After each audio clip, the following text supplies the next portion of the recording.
মুখোশ পরে মুখে রং মেখে ভূত সেজেছেন এই গুহার বাসিন্দারা। তাদের কার্যকলাপ ভূতের মতোই। শনিবার রাতে ঢাকার কোনো কোনো এলাকার তারুণ্য মেতেছিল এমনই হ্যালোইন পার্টিতে।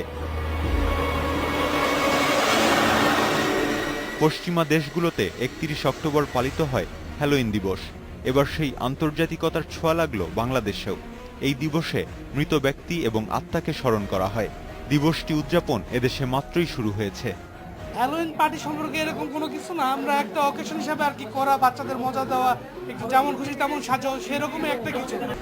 ভৌতিক আমেজে ভূত সেজে বন্ধুদের সাথে আড্ডা দেওয়ার অভিজ্ঞতা একেবারেই অন্যরকম বললেন অংশগ্রহণকারীরা।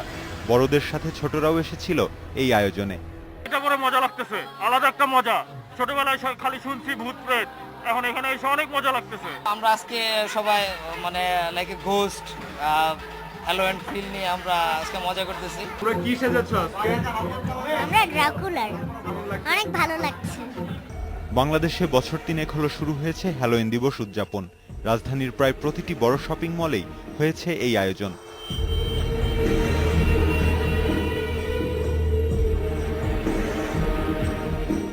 প্রতীক আকবর, ইন্ডিপেন্ডেন্ট নিউজ।